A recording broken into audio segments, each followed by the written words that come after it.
Welcome back to Warthinger Weekly News. This week we got to play with the destroyers for the first time. Oddly enough, this time around the testing was on the dev server. The destroyers were actually kind of what I was hoping ships would be from the beginning. It's not like a crazy MG fest. You actually have to place accurate hits. You have to try to aim. There's plenty of downtime. It's not nearly as chaotic. There's bits of strategy. This individual test was actually quite basic because they're just starting out with it. There's a few glitches.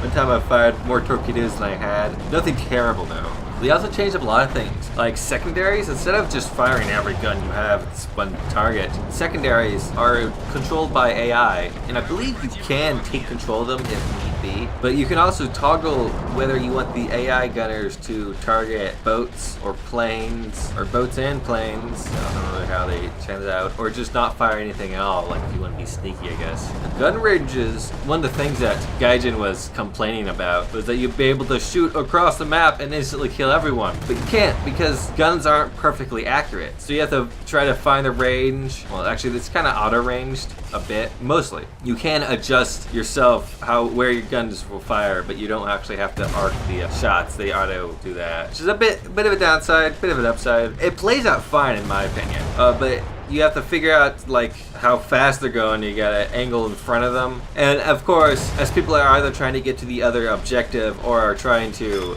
get an accurate hit, they'll tend to get closer, and thus aiming becomes easier. It's something that people have been trying to point out to Gaijin, but I guess they're listening now. Your main cannons have two types of ammunition: armor piercing and explosive. And a lot of people are saying that HE is pointless or unnecessary or whatever, but I don't know. I was able to kill easily with both of them, although I think high explosive is much better at very far ranges because AP will lose penetration, I assume, over extreme distances, while HE has the same amount of explosive power regardless. I don't know. They both seem rather useful, although I didn't really find out what one was more useful in what scenarios. Further testing would be required. They still had PT boats in the test too, which some people are complaining that they're completely useless because they can't kill the destroyer. Well, of course they can't kill the destroyer. Destroyers are built to destroy them. But what they can do is they spawn closer to the enemy cargo ships that you're supposed to destroy. And of course, they have better acceleration. So what you could do is go straight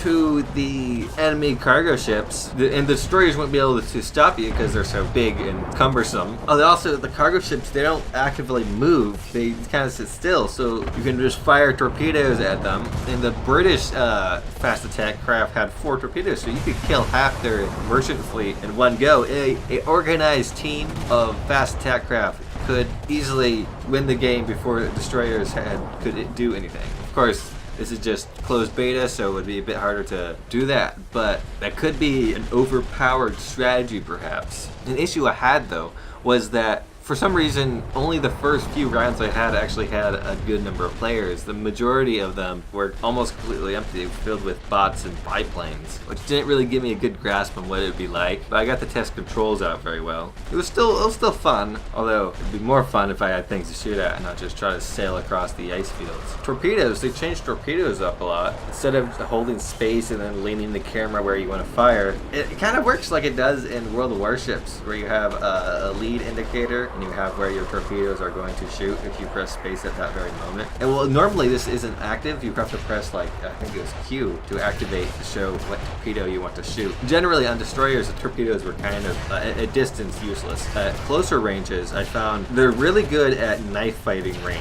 A destroyer can't quickly maneuver out of the way of a torpedo, so if you happen to get real close and you have some torpedoes, it's a good jabby jab to destroy them. Also, if a destroyer did try to get into the ice fields where the PT boats typically lay, it can be very deadly if there are too many of them, if you're not focused enough. A destroyer's cannons will obviously one-shot the PT boats, but if there's 2 or 3 of them coming at different angles, they can easily get too close to you and launch torpedoes. I actually did kill a destroyer with torpedo boat.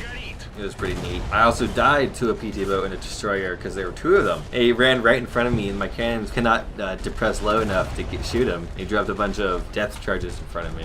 Some people were also talking about how they shouldn't go any further than destroyers. I wholeheartedly disagree. Typically, as the size of the ships increase and they get more armor, so will the size of their guns, giving more destructive power, more torpedoes, and the slower they are, the more effective they can be by a group of fast attack craft. Much like a down-tier Churchill can be quite destructive, but if it doesn't get to the battle in time to make a change, it will easily be destroyed. The slower ships will have a disadvantage in that sense. Like, where exactly they're gonna go from this, though, I don't know. I think we just need more testing, more ideas to be thrown out there. The future is quite open, I guess you could say. There's been a lot of PT boats shown up in the files. I'm assuming these are leftovers from their original plans to only have PT boats. World War mode is apparently heading into closed testing. There was an application thing, although the early testing is only going to be available for squadrons. They also had a Q&A about how World War mode is going to go down. A lot of it was just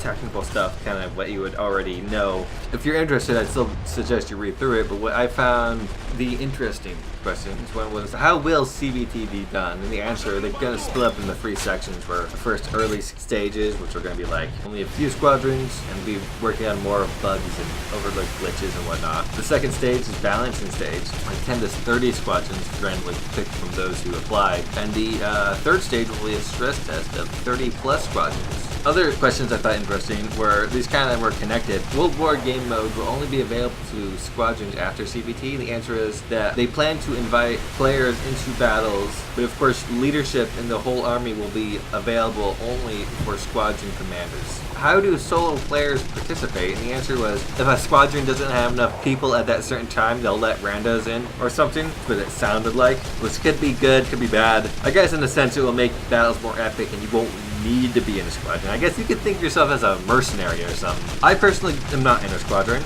Never really seemed too interested in it. I just had the feeling of like it'd be super elitist and angry if I didn't perform perfect every game. So I'm gonna have to rely on whatever pops up in the Reddit or whatever Gaijin throws at me for information. Hopefully this test will be soon and we'll get to see what exactly World War mode will be. I'm hoping it's not just a bunch of normal battles, but with like some sort of overall campaign. That wouldn't be too exciting. An update to some of the news last week talking about they're changing up how you unlock camos. According to feedback that they got, they're not going to change the ones for bombers. So you will no longer need to get 1,440 ground kills to get the final camo on the GAN-1. Though they said that the requirements of these aircraft will be changed in the next major patch 1.71. So either you have till then to unlock these, and maybe they'll change it so you have to do ridiculous amounts. I'm hoping what they do is they change on how strategic bombers have to unlock camos and have it be like amount of bombs dropped on targets, not how many ground kills killed. Like, have you ever tried to bomb tanks in a strategic bomber? It's